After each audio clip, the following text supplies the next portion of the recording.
Good. For a moment I thought we were in trouble.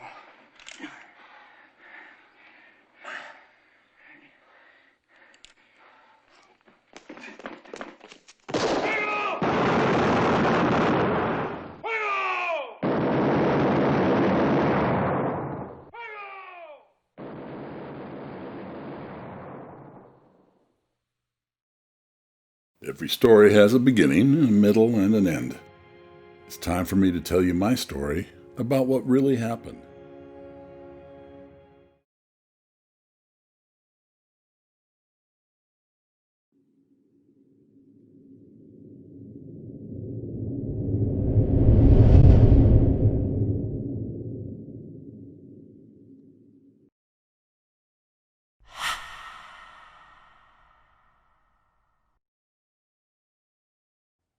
The Pinkerton Detective Agency made my life a living hell.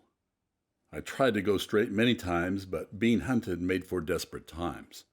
Just when I thought we were safe, the Pinkertons found out about our escape to Bolivia. I always felt like they came after me when I was down. Their aim was to try and keep me down. We had to liquidate everything we owned on our ranch in 1906 in Bolivia, because they knew where we were and we needed to sell off everything so we could escape. We went on the run again. Etta had had enough of being hunted, so she went home, and I did not blame her. Me and Sundance had to move fast, or we were going to be dead men.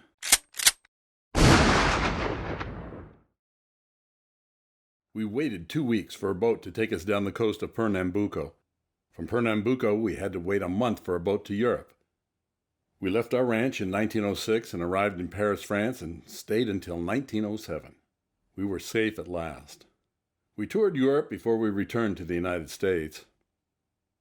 Thanks to our friend Percy Siebert, the head of the Concordia tin mines in Bolivia, everyone thought we were dead. I had saved Percy's life on many occasions, and he was repaying the favor. He also knew how sick of the outlaw life we were. Later, we heard that Percy told the authorities that 2 bandits had been killed, and that Percy had said the 2 American bandits were me and Sundance. From November of 1908, the world and the Pinkerton Detective Agency thought we were dead, and we let it be that way.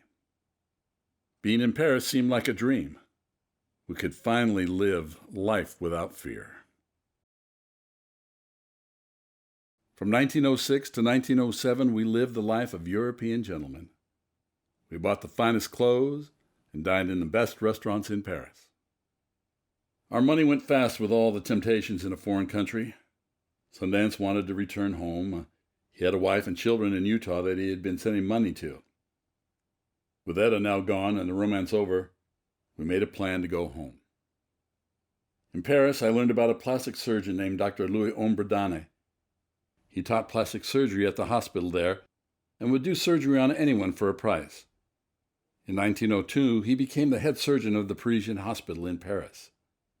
He taught surgery around the world, and his skills were world famous.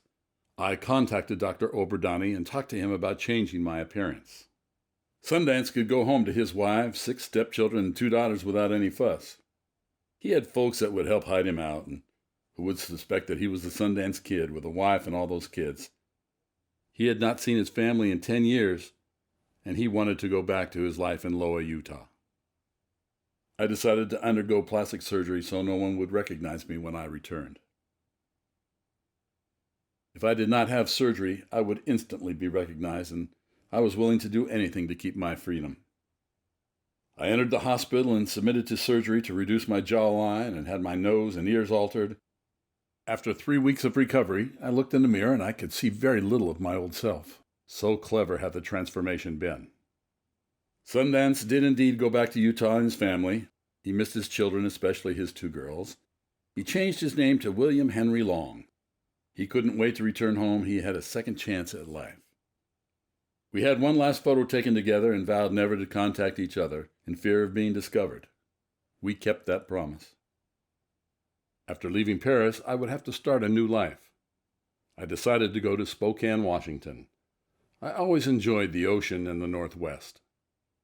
Upon my arrival, I needed a name that would give me a fresh start. So I went to the public library and found a young boy's name, William Thaddeus Phillips, who had died as a child.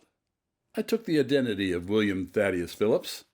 Now I had parents and a history in case anyone asked. I bought a home and found work. It was lonely but wonderful to be in a totally different environment. It is 1907 and the world is changing, and I had to move with the changing times. I decided I needed to go to church. I dared not return to my Mormon roots because someone might recognize me. I couldn't take the chance. Besides, I like my coffee, an occasional drink, and I picked up the habit of smoking. I hoped to find a place where I could start over and change my ways. I believed in God and Jesus, and it was my sincere desire to start over and be on the straight and narrow. I felt I needed to start by being with good people. I started attending a local church and made some friends. I met a lady named Gertrude Livesey, and we started dating. I asked her to marry me, and she said yes. It was nice to have a good Christian woman by my side. Now, I have always been clever with my hands, and I started the Phillips Manufacturing Company. I built up my business of manufacturing parts for the adding and listing machine. My enterprise was a success, and Gertrude and I moved to a lovely new home, and we had friends and business relationships in our wonderful town of Spokane. We both wanted a family, but after many years of trying, we finally agreed to adopt. How blessed it was to adopt a baby boy. We named him William Thaddeus Phillips, Jr. We truly had everything we could ever ask for. I went about my personal and professional life. Our son grew up, and we had money and a lifestyle to be envied. Then in 1929, the Great Depression hit, and we lost everything. Everything we had worked for. My business failed, but I managed to save our home. My wife Gertrude took a job at the library to feed our family. I felt humiliated as a provider to be living off my wife. I borrowed a friend's Oldsmobile sedan and drove to Circleville. I went straight to the old homestead. The cabin had been abandoned, but I saw my brother Mark out in the fields. We had a happy reunion. He told me the sad news about Mother's passing in 1905. He told me how she died of a broken heart because of my outlaw ways. I did not want to hear that I caused my mother's early death. Feeling regret, I did my best to carry on. At least I was home. Mark took me into town, and we went to my father Maximilian's home. We walked up to the house, and Dad came out. At first he didn't recognize me, but as soon as I smiled, Dad knew instantly that I was his boy. We hugged and cried in each other's arms for a long time, then went inside to visit. Dad called Lula, my sister, and told her to come over and bring food for all of us. Lula made plenty of food and put her children to bed and came over to Dad's house. It was a shock for Lula to see me alive.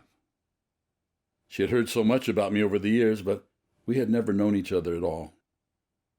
We stayed up all night visiting. I not only had my family back, but I got to know my sister Lula. I told them that I had a wife and a son, and that I lived a good life. They asked me how I escaped and about my facelift in Paris, France. They could see that my nose, ears, and jawline had been altered, but Dad said you cannot take away that smile or the voice. Dad said with or without surgery, he would have recognized me. I explained to Dad that this is why I settled in Spokane, Washington. I did not want to come back to Utah. The risk was too great that someone would recognize me. I stayed for 2 weeks and went camping at my favorite place on the ranch, Tom's Cabin in Little Dog Valley. My brothers came with me, and we saddled horses and went camping. That was the safest thing we could do not to be seen around town. We went into the mountains and camped and hunted and made up for lost time. Those 2 weeks were the happiest times of my life. It was good to be home. My father Maxie and my sister Lula now knew of my wish to bury me at Tom's Cabin in Little Dog Valley. That place is my favorite, and I have so many wonderful memories of camping there with my brothers. I wanted to be buried where I had the best time of my life, and I felt safe at last. I asked Lula and Dad to please bury me with my head to the south and my feet to the north, so when I awoke from my sleep, I could see the North Star.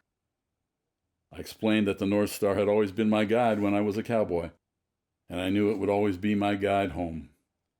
They promised they would grant my dying wish. A few days later, I passed from this life on Lula's back porch of a heart attack. It was the end of the road for this old fellow. My family honored my wishes and buried me at Tom's Cabin in Little Dog Valley on our family ranch. I looked forward to seeing my angel mother again. and I could finally say I was sorry. I woke up and I saw the North Star, and I was home.